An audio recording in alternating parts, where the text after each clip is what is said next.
Luya man was a man called Ambwere. But then I was told at that time the richest man was no longer Ambwere. There's a young man who has come, and he's very rich, that he even has a certain note, 500 shilling note named after him. He's called Jirongo. And that he was a political genius and a mobilizer who was helping Moi face a very resurgent opposition. It was a first multi-party election, and this man was called Jirongo. I was very surprised that though he was in Kanu and he was Moi's right-hand man, Jirongo still had friends across the political aisle. He would come and speak to my late brother. He would come and speak to Masinde Muliro. He was not actually limited by political boundaries. And this is how Jirongo lived his life. And that is why in this congregation you could see people across the political aisle. He did not know any borders. In fact, if he was a doctor, he would have been one of those Medicinal Sans Frontiers, doctors without borders. He did not respect the border of tribe or religion or region. He cut across. And I would like us, particularly those of us who are from the Mlembe Nation who are here today, if there is one thing we can pick from Cyrus, the greatest honor we can bestow upon this man is to fight for what he fought for most, Luya unity, the unity of the Mlembe Nation. And in so doing, we must rise above our petty politics.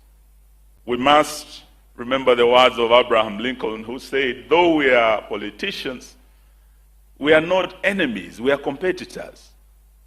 And that though passions may strain the bonds of affection, they must not break because of politics. That is how Cyrus lived his life. He worked with the opposition, he worked with government, but he reached out to all to unite not just the Mlembe Nation, but the greater Kenyan nation. So as we go forth, let us borrow a leaf from this leader from our region, and let us carry on the fight to ensure that, as Moses Kuria has said, the Luya Cinderella finds her beauty, and that beauty lies in the unity that Cyrus fought for. Lastly, we do know that Cyrus was a politician who spoke his mind, who spoke truth to power. In fact, he has left us at a time when we have the debate that has just started about the referendum, constitutional review, and my big sister Martha is here.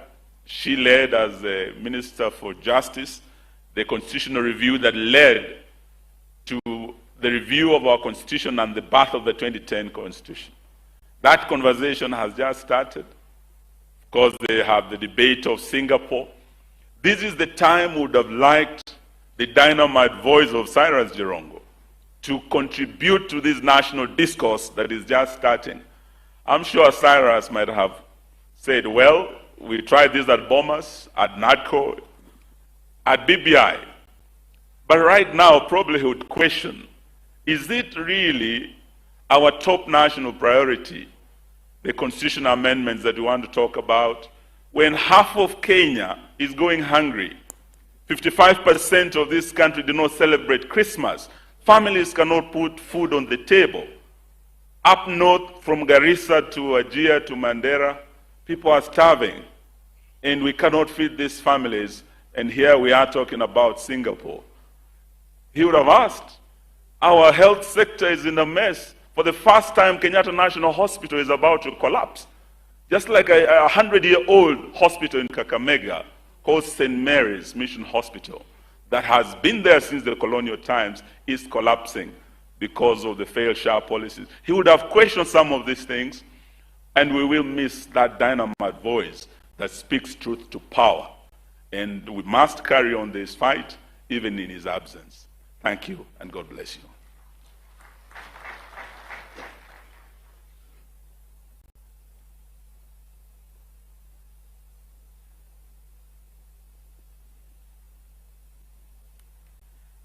The family of the late friend and brother, Cyrus Jirongo, led by the widows, Anne, Christine, and Anne, and the entire Jirongo family and the people gathered here.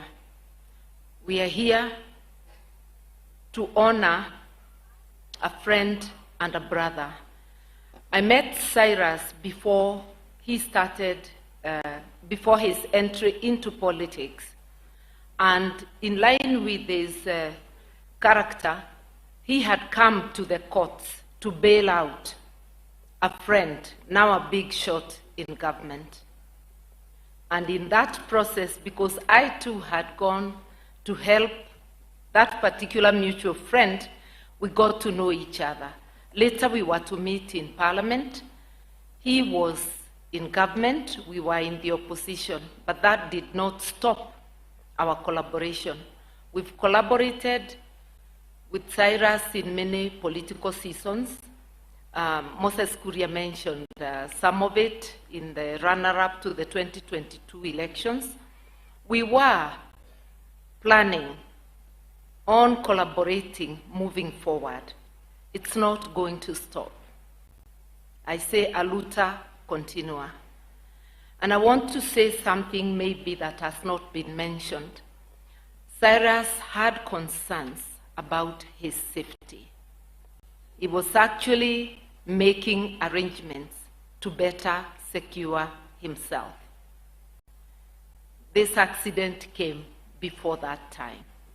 So those questions will linger. But for now, we stand with the family. We say farewell to a person who had a large heart, generous, who saw people for who they are, a person who not only loved the Mulembe nation, but humanity, and who always thought of how he could improve on what was there. So to those of us in the political category, let us carry on the work of improving Kenya. And because this is a journey, this is a process, not a short-term thing. Whatever we achieve in our times can be improved upon by the next. And let those who are in business carry on thinking big. He has gone before hitting it big. And I'm certain he was going to hit it big. So to his partners in business, carry on with his dreams and let his family reap the benefits. Rest in peace, Cyrus, till we meet again. Senator wako.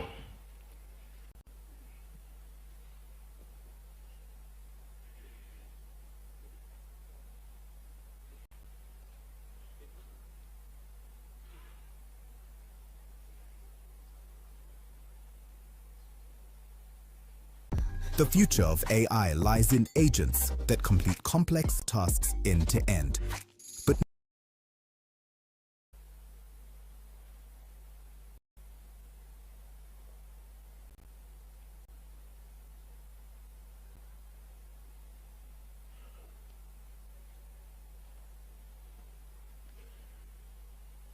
good morning. We have come and gathered here to honor, to celebrate, and to say a final goodbye to a dear friend, Cyrus Jirongo, a great man, a great Kenyan,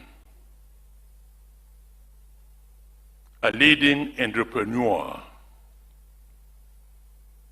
and a philanthropist. I first came to know CJ, as we now called him, early in 1992, when I was the Attorney General of the Republic. He was introduced to me by two Kenyan leaders Honorable Elijah Wasike Mwangale, and Honorable Burudi Nawera. And when I first met him, I noticed immediately that he was a man of great zeal, a lot of enthusiasm, really a go-getter, and very much concerned with the future of Kenya and the future of the Mulembe nation. So from that time, we hit off well, and would meet many times between him and particularly Musalia at that time.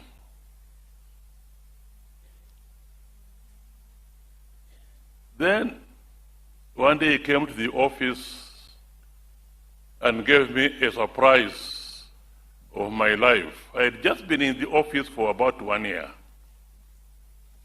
And he came and said, Wako, we want to make you Chief Justice of Kenya. I was surprised. I told him, no. I'm still a bit young. But more importantly, I was more focused on having a contribution towards constitutional and legal reforms, so we can find somebody else. And I thought he had agreed. Only later, for Mwangale and Bunawera to say the same thing, and I gave them the same answer, and I thought that put matters to rest. Only later, for the President Daniel Toroitich Arap Moi to tell me, the elections are coming, we may go away and whatnot, and I don't want to have an expatriate Chief Justice anymore. At that time, the Chief Justice was Hancock's. I want an African Chief Justice, and you are the only one who can do this job.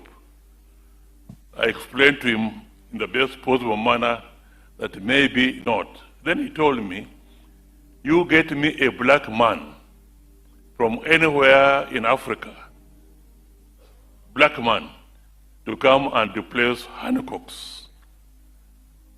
So I went to Ghana and convinced Apollo to come. That was Jirongo. I said he was a philanthropist. He helped many, as you have heard. Many succeed in politics, many succeed in business. He also helped me when I decided to join politics and to campaign in Busia. He came without any notice to me. I was on ODM, he was on the Federal Party, another party. He came to campaign for his people, but as far as senatorship was concerned, he told the Busia people they support Amos Wako of ODM. And also gave them something which did not mind, which went far above what I myself could give in the form of campaign. So he really campaigned for me. I said he was an entrepreneur. And I want to repeat what I think Amayo said. He was a leading contractor and developer before he even joined YK92. Maybe it's because he was such a leading developer that Nyayo approached him to lead YK92. He was the only person at that time, and by that I mean African, who was a developer and a contractor who was putting up estates in Nairobi. The only other Kenyan I knew was Kenneth Gino Matiba. Jirongo was one of them. So if he had not been interfered with because he joined politics, I can tell you he would have gone very far, and he was there to encourage particularly the Mulembe nation also to be entrepreneurs, also to have a bank, also to have insurance company, and so on. We mourn